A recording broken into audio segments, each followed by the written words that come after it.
আসসালামু আলাইকুম। C programming tutorials সিরিজের পক্ষ থেকে আপনাদেরকে স্বাগতম। আজকে পার্ট 3 তে আইনটেকনিকের পক্ষ থেকে আমি আব্দুর রহমান আছি আপনাদের সাথে। আজকে আমরা আলোচনা করব সি প্রোগ্রামিং এর সিনট্যাক্স নিয়ে। আমরা এর আগে পার্ট 2 তে আইডি নিয়ে আলোচনা করেছি। আমরা আশা করি আপনারা আইডিটা ডাউনলোড দিয়ে কাজ করার জন্য রেডি করে নিয়েছেন। তো আজকে এখন থেকে আমরা প্রোগ্রামিং এর প্র্যাকটিস শুরু করব। তো তার আগে আজকে সি প্রোগ্রামিং এর সিনট্যাক্সটা আমাদের জেনে নেওয়া দরকার আসলে যে সি প্রোগ্রামিংটা কিভাবে লিখে। তো দেখেন, আমি উপরে লিখে রাখছি কি সি সিনট্যাক্স, সি প্রোগ্রামিং এর সিনট্যাক্স। এখানে হ্যাশ ইনক্লুড আপনার স্টুডিও ডট এইচ। তো দেখেন, আপনারা এখানে কয়েকটি লাইন দেখতে পাচ্ছেন। তো এই কয়েকটি লাইন দেখতে পাচ্ছেন, hash include studio dot H in main. এরপর সেকেন্ড ব্র্যাকেট দিয়ে হচ্ছে এর মধ্যে দুইটা লাইন লেখা আছে যে প্রিন্টএফ দিয়ে হ্যালো ওয়ার্ল্ড এবং রিটার্ন করে দিচ্ছে 0। তো এইটাই আমরা প্র্যাকটিস করব। চলেন আমরা একটু প্রজেক্ট তৈরি করি এবং আমরা ডিএফসিটা ওপেন করে এটা প্র্যাকটিস করি এবং সিনট্যাক্সটা নিয়ে ডিটেলস আমরা বোঝার চেষ্টা করি। তো আমরা ডিএফসিটা ওপেন করি। আমার ডেস্কটপে গিয়ে আমি ওপেন করে নিতেছি। এখান থেকে আমরা একটি প্রজেক্ট তৈরি করে নেই, কনসোল প্রজেক্ট। আমরা যেহেতু সি প্রোগ্রাম করতেছি তাহলে সি সিলেক্ট করে দিব। প্রজেক্টের নাম দিলাম, মনে করেন সি সিনট্যাক্স এক্স। ওকে, আপনি যেটা সেভ করতে চান সেইখানে সেভ করে নেবেন। আমার এখানে সি প্রোগ্রামিং এর এখানে সেভ করে নিলাম। এখানে আমাকে একটি সিনট্যাক্স ওনারা দিয়ে দিয়েছেন, আমি আমার মতো করে এগুলা ফেলে দিলাম। আহ আমি এগুলা ফেলে দিলাম। এখন আমরা সি সিনট্যাক্স নিয়ে আলোচনা করব। তো দেখেন যে এটা লেখা has include studio dot H in main function. এর মধ্যে সেকেন্ড ব্র্যাকেট দিতে হবে, তারপর প্রিন্টএফ তুমি দিতে পারেন সি প্রোগ্রামিং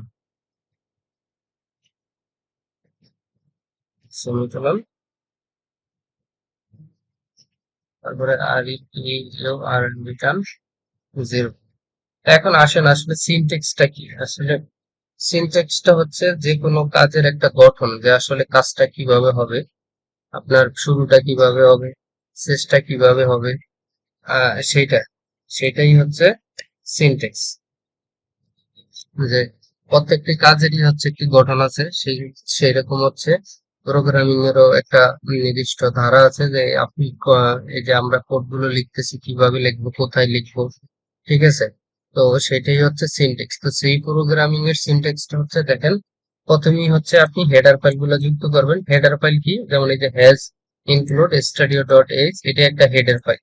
এই হেডার ফাইলটা কি? এটার মধ্যে অনেকগুলো বিল্ট ইন ফাংশন আছে, যেটা আমরা ভিতরে ইউজ করলে সেটার রেফারেন্সটা উপরে উল্লেখ করে দেওয়া লাগে। যেমন দেখেন এখানে প্রিন্টএফ, প্রিন্টএফ ফাংশন দিয়ে আপনি যা প্রিন্ট দেখাইতে চান, মানে আপনি যা কাজ করবেন সেটা তো আপনি দেখতে চাবেন, তখন সেটা প্রিন্টএফ ফাংশন দিয়ে দেখাতে হবে। এই ফাংশনটা এই স্টুডিও ডট হেডার ফাইলের মধ্যে আছে।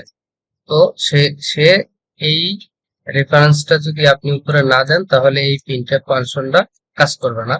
তো এই জন্য এইভাবে হেডার ফাইল গুলো দিয়ে দিতে হয়। আপনি যখন ম্যাথ নিয়ে, আমরা যদি ম্যাথের কোনো কাজ করি তখন আপনাকে দিয়ে দিতে হবে has include math dot H, এইভাবে।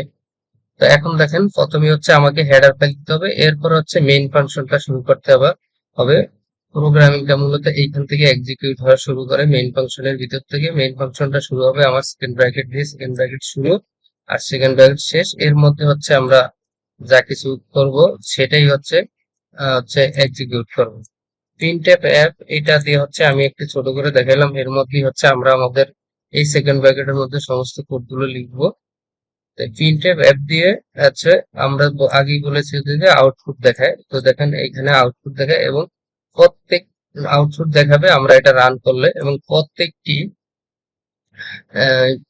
হচ্ছে লাইনের শেষে হচ্ছে আপনাকে সেমিকোলন দিতে হবে। এটা হচ্ছে হচ্ছে সির হচ্ছে স্ট্রাকচার বা সিনট্যাক্স যেটাই বলেন, হচ্ছে সেমিকোলন দিয়ে শেষ করতে হবে। দেখেন এখানে সেমিকোলন দিয়ে শেষ করছি।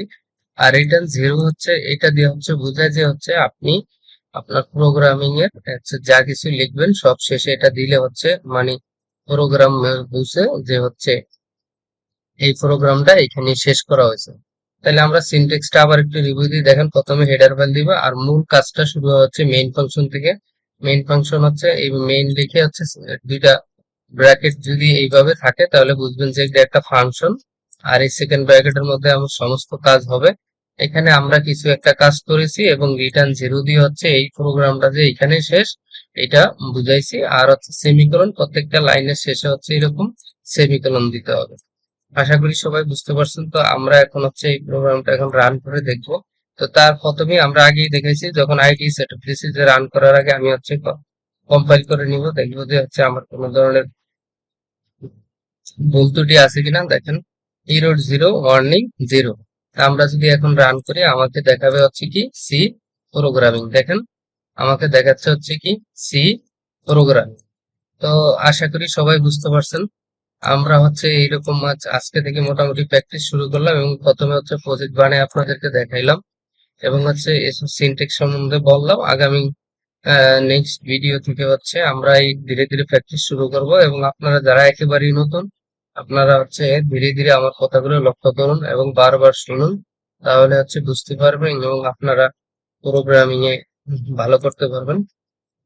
তা আমরা নেক্সট টিউটোরিয়ালে হচ্ছে প্রোগ্রামিং এর সি প্রোগ্রামিং এর আউটপুট নিয়ে আলোচনা করবো। আউটপুট কি আসলে দেখলে এই যে এটা একটা আউটপুট, যে হচ্ছে আমি আউটপুট দেখাইলাম মানে এই যে সি প্রোগ্রামিং লেখাটা দেখাইলাম এটা একটা আউটপুট। এটার ডিটেলস হচ্ছে আমরা নেক্সট ক্লাসে আলোচনা করব। আশা করি এর মধ্যে হচ্ছে আপনারা সবাই ভালো থাকবেন, এবং আজকে যেটা দেওয়া হলো এটা নিয়ে হচ্ছে সি প্রোগ্রামিং সিনট্যাক্স কি এবং হচ্ছে কিভাবে কাজ করে এবং ডিটেলস জানার জন্য আপনারা ইউটিউব, গুগল হচ্ছে সার্চ দিয়ে আরো বিশদভাবে জানতে পারেন। তো আমাদের সাথে থাকুন এবং নেক্সট টিউটোরিয়ালের জন্য অপেক্ষা করুন। আহ আমাদের চ্যানেলটি সাবস্ক্রাইব করুন, লাইক কমেন্ট শেয়ারের মাধ্যমে হচ্ছে আমাদেরকে কাজ করার উৎসাহ দিন। সকলের মঙ্গল কামনা করে এখানেই শেষ করছি। ইনশাল্লাহ পার্ট 4 হচ্ছে আবার দেখা হবে। আসসালামু আলাইকুম।